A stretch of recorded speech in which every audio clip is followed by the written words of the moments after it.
স্বাগত ডিবিসি সংবাদে। আপনাদের সাথে আছি ইশরাত জাহান। বিনামূল্যে প্রাথমিক স্বাস্থ্যসেবা নিশ্চিত করা সহ স্বাস্থ্য কমিশন গঠনের সুপারিশ করেছে স্বাস্থ্য বিষয়ক সংস্কার কমিশন।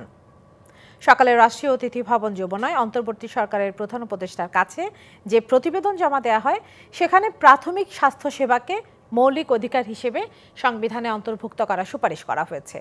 স্বাস্থ্য খাতের সব সেক্টরকে নিয়ে বাংলাদেশ স্বাস্থ্য কমিশন গঠনের কথাও বলা হয়েছে। ফরেন সার্ভিস একাডেমিতে সংবাদ সম্মেলনে এসব তথ্য জানানো হয়। ওষুধ কোম্পানির প্রতিনিধিরা আর সরাসরি হাসপাতালে চিকিৎসকদের সঙ্গে দেখা করার সুযোগ পাবেন না।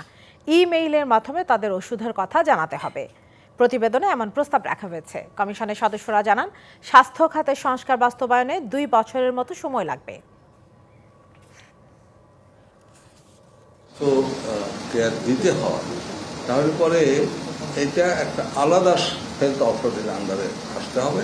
তো আমরা প্রপোজ করেছি যে একটা বাংলাদেশ স্বাস্থ্য কমিশন যে ওভারসি করবে, পলিসি ইস্যুগুলো আলাপ করবে। আর একটা হলো স্বাস্থ্য সেবা বিভাগ, সেটা কিন্তু হবে, ডিসেন্ট্রালাইজড হয়ে যাবে।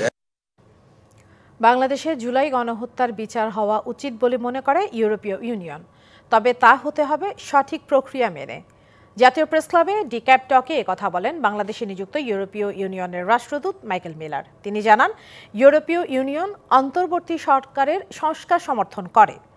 সুষ্ঠু অবাধ নির্বাচন, মত প্রকাশের স্বাধীনতা ও স্বাধীন বিচার বিভাগ প্রতিষ্ঠায় বাংলাদেশকে সহায়তা করতে চায় ইউরোপীয় ইউনিয়ন, তবে সঠিক সময়ে নির্বাচন আয়োজনে কোনো চাপ দেবে না সংস্থাটি, জানান মাইকেল মিলার। বলেন, আইন শৃঙ্খলা পরিস্থিতি এখনও বাংলাদেশের জন্য বড় চ্যালেঞ্জ, যার উন্নতি হতে সময় লাগবে।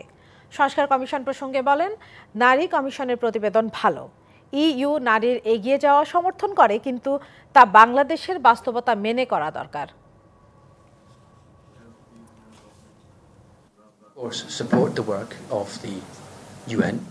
ইউরোপীয় ইউনিয়ন অন্তর্বর্তী সরকারের সংস্কার সমর্থন করে। জুলাই আন্দোলনে হত্যাকাণ্ডে দায়ীদের বিচার হওয়া উচিত, কিন্তু তা হতে হবে সঠিক প্রক্রিয়া মেনে।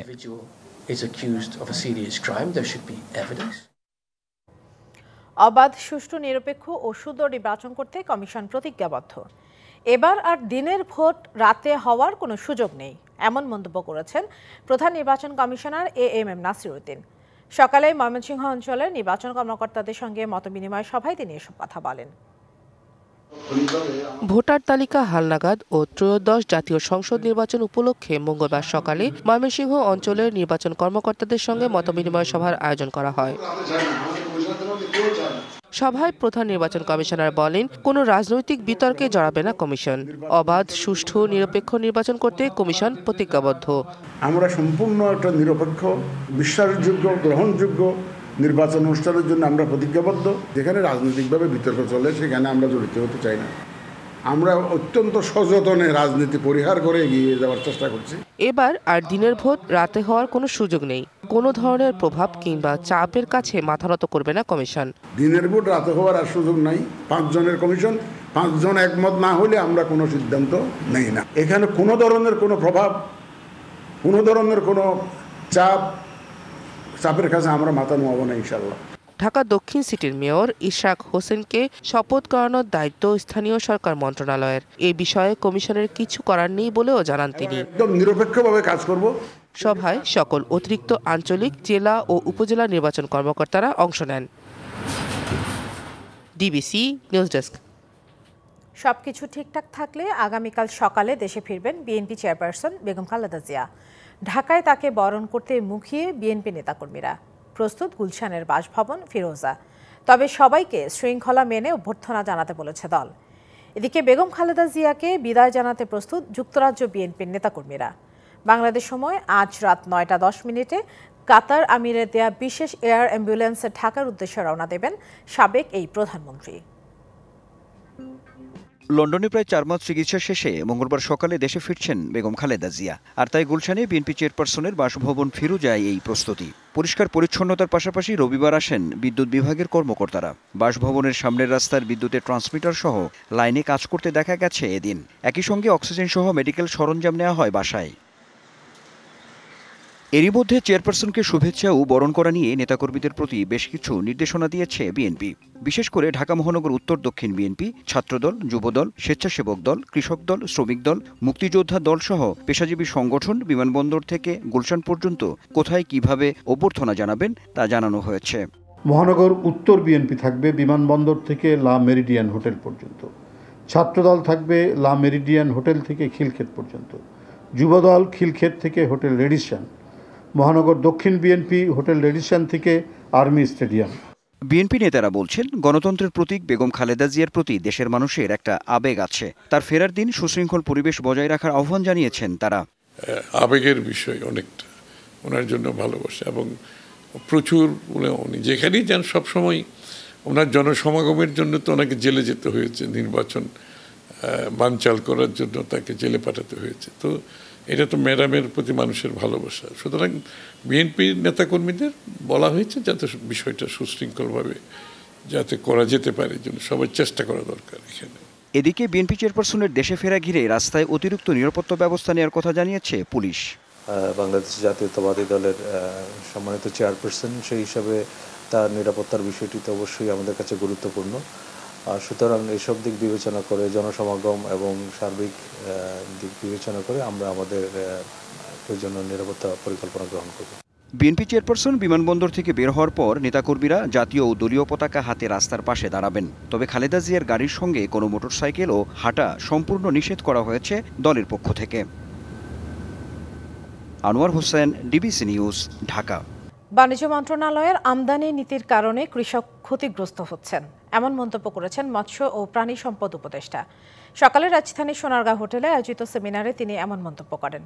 জনসংখ্যার অনুপাতে খাদ্য উৎপাদন বাড়ছে না, এমন পরিস্থিতিতে উচ্চ ফলনশীল জাত উদ্ভাবনের ঘাটতি ও চড়া আমদানি শুল্ককে দুষছেন বিশ্লেষকরা। বক্তারা জানান, যুক্তরাষ্ট্রের কৃষি বিভাগের তথ্য অনুযায়ী গেল 5 বছরে দেশে কৃষি জমি কমেছে মোট জমির প্রায় 2%। তাদের শঙ্কা, এই অবস্থা চলতে থাকলে ঝুঁকিতে পড়বে খাদ্য নিরাপত্তা। অনুষ্ঠানে বেসরকারি খাতের উদ্যোক্তারা বলেন, উচ্চ ফলনশীল জাত সহ কৃষি উৎপাদন বাড়াতে সহায়ক উপকরণ আমদানিতে নানা বাধা পোহাতে হয়, এতে কৃষকের উৎপাদন ব্যয় বেড়ে যায়। এ সময় মৎস্য প্রাণী সম্পদ উপদেষ্টা অভিযোগ করেন, বাণিজ্য মন্ত্রণালয় উৎপাদনে জোর না দিয়ে আমদানিতে বেশি আগ্রহী, এমন সিদ্ধান্তের কারণে কৃষক ক্ষতিগ্রস্ত হচ্ছে মন্তব্য করেন তিনি। আয় ও ন্যায্যতা অর্জন করা সম্ভব হবে কিন্তু হয় যখন আমরা এক থেকে। এবার দেখবেন সিএসআরএম এর সৌজন্যে ডিবিসি এক্সপ্রেস। জেলায় জেলায় সংকট সমস্যা, তা থেকে উত্তরণের চ্যালেঞ্জ আর সম্ভাবনার কথা তুলে ধরতে চলছে ডিবিসি এক্সপ্রেস। বিশেষ এই আয়োজনে মতামত থাকছে তৃণমূল থেকে শুরু করে নীতি নির্ধারকদের। ডিবিসি এক্সপ্রেস আজ সারাদিন আছে রাজশাহীতে।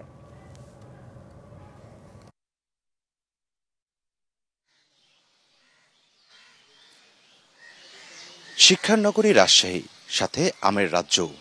এই জেলায় রয়েছে সংকট, সমস্যা, নানা সম্ভাবনা এবং উত্তরণের চ্যালেঞ্জ। সিএসআরএম ডিবিসি এক্সপ্রেস আজ সারাদিন ছিল, কাজ করছে রাজশাহীতে। আমরা এখন জানার চেষ্টা করব এই জেলায় কি কি সংকট রয়েছে। এই যে জেলায় কি কি সংকট রয়েছে আপনাদের কাছে কি মনে হচ্ছে? প্রথমে ধন্যবাদ আপনাকে যে আমাকে কথা বলার সুযোগ দিয়েছেন, এবং ডিবিসি সকল দর্শক এবং শ্রোতাকে শুভেচ্ছা এবং অভিনন্দন। রাজশাহী সিটিকে আপনি যেমন বলেন শিক্ষানগরী এবং আমের নগরী, তেমনি এটার পাশাপাশিও কিন্তু রাজশাহীকে সিল্ক সিটি বা শিল্প নগরী হিসাবে বিবেচিত হয়। রাজশাহীর এটা একটা গৌরবের জায়গা, ঐতিহ্যপূর্ণ একটা জায়গা, সিল্ক বা রেশম। আমার মনে হয় যে বিভিন্ন সংকট আছে রাজশাহীতে, বিভিন্নভাবে আছে, এককভাবে বললে হবে না। এটা আপনার ধরুন কৃষিতে আছে, স্বাস্থ্যসেবাতে আছে, সিটি কর্পোরেশনের সার্ভিসে আছে।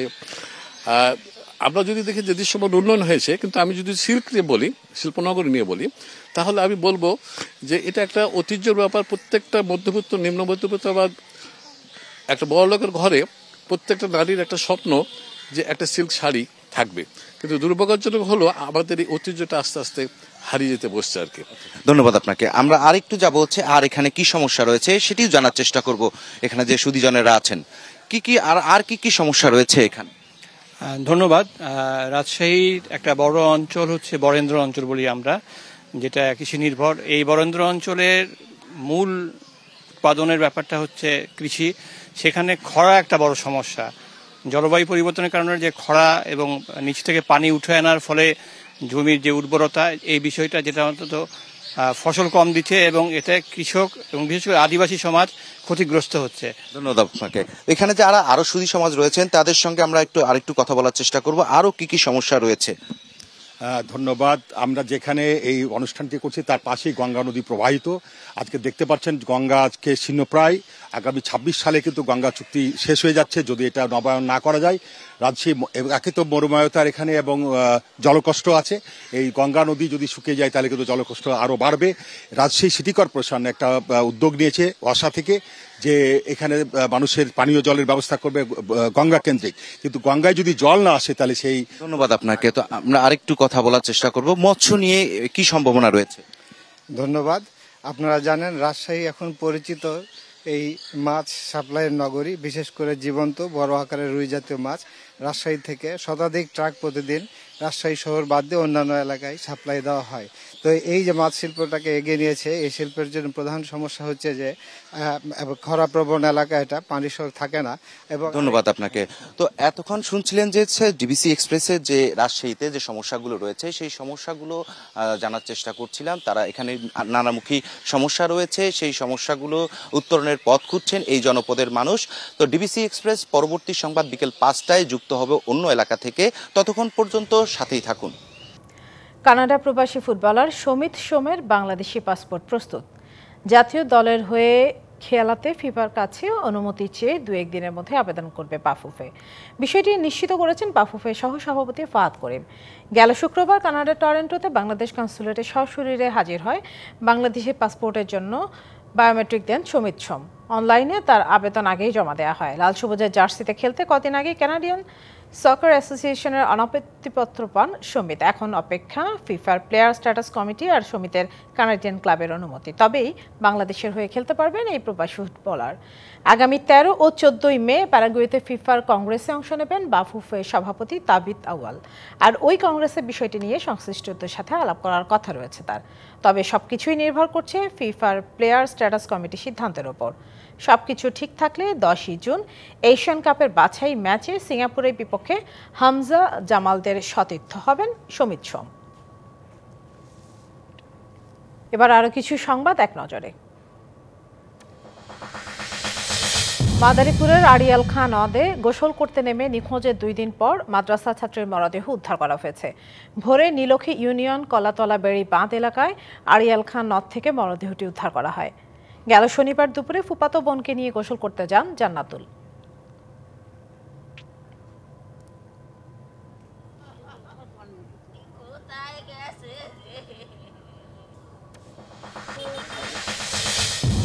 ঢাকার ধামরাইয়ের একটি টোবাকো ডিস্ট্রিবিউটরের গোডাউনে ডাকাতির অভিযোগ উঠেছে। এই ঘটনায় অন্তত 15 লাখ টাকার মালামাল সহ নগদ 5 লাখ টাকা লুটের দাবি ভুক্তভোগীর।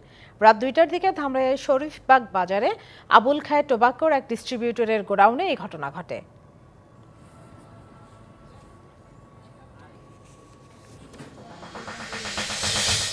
ফেনীতে নদী ভাঙন রোধে মানববন্ধন হয়েছে। সোনাগাজীর চর দরবেশ মোল্লাপাড়া এলাকায় নদী তীরে মানববন্ধন করেন স্থানীয় বাসিন্দারা। তারা জানান 2024-এর বন্যায় মুসাফুর ক্লোজারটি ভেঙে যাবার পর থেকেই প্রকট হয় নদী ভাঙন।